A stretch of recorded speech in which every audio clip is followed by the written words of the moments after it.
আমরা ইসলাম ভঙ্গের বা ইমান ভঙ্গের আলোচনা করতেছিলাম। যদি কোনো ব্যক্তি ইমান ভঙ্গের কাজ করে, আমরা যে 10টি আলোচনা করেছি, এছাড়া আরও অনেক ইমান ভঙ্গের কাজ রয়েছে, এগুলি যদি কোনো ব্যক্তি ঘটায় তাহলে সে মিল্লাত ইসলাম থেকে বের হয়ে যায়, সে একজন কাফের হয়ে যায়, একজন মুশরিক হয়ে যায়।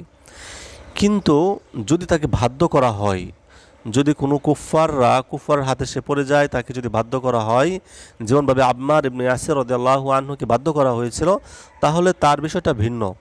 যেমনটা সূরা নাহালের 106 107 নম্বর আয়াতে আসছে। আল্লাহ রাব্বুল আলামিন বলতেছেন, মান কাফারা বিল্লাহি মিন বাদি ঈমানিহি, যে মান কাফারা বিল্লাহি, যে আল্লাহর সাথে কুফরি করবে, মিন বাদি ঈমানিহি, ঈমান আনার পরে যে আল্লাহ রাব্বুল আলামিনের সাথে কুফর করলো, ইল্লা মান উকরিহা ওয়া কলবুহু মুতমাইন্না বিল ঈমান, তবে সে ব্যতীত যাকে বাধ্য করা হয়েছে এবং তার অন্তরটা ঈমানের উপরে সন্তুষ্ট রয়েছে।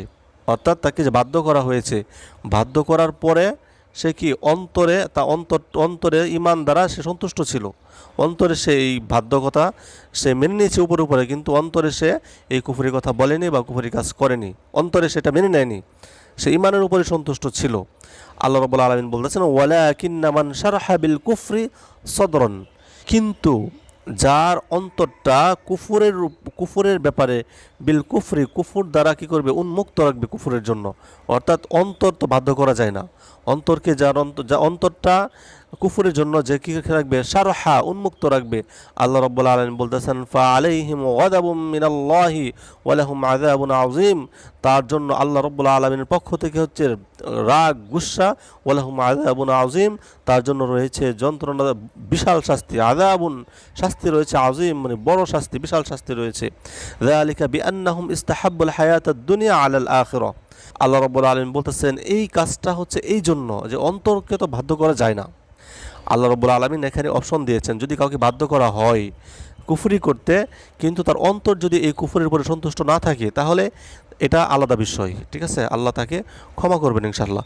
কিন্তু যদি অন্তর এটা খোলার থাকে, অন্তর যদি সারহা, উন্মুক্ত থাকে কুফরির জন্য, তাহলে আল্লাহ রাব্বুল আলামিন তাকে ক্ষমা করবেন না, এটা শিরিক হিসাবে গণ্য হয়ে যাবে।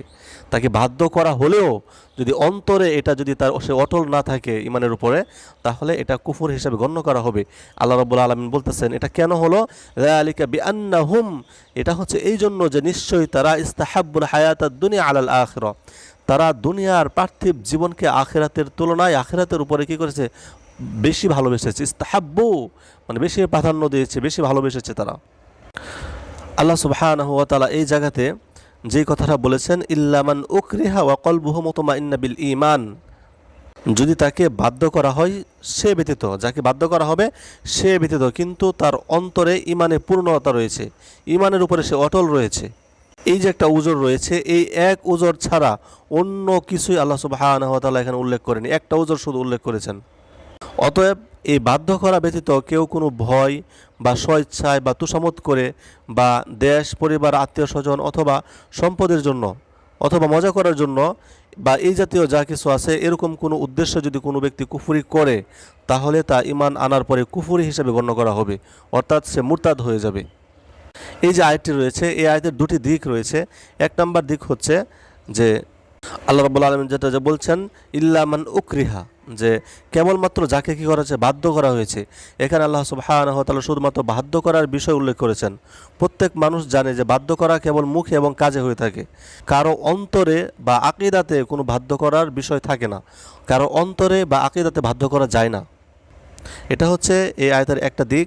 আরেকটা দিক হচ্ছে শেষে আল্লাহ রাব্বুল আলামিন যেটা বলতেছেন, যালিকা বিআন্নাহুম ইস্তাহাব্বুল হায়াতাদ দুনিয়া আলাল আখিরাহ, এটা এই জন্য যে নিশ্চয়ই তারা মানে দুনিয়ার জীবনকে আখিরাতের তুলনায় বেশি প্রাধান্য দিয়েছে, বেশি ভালোবেসেছে।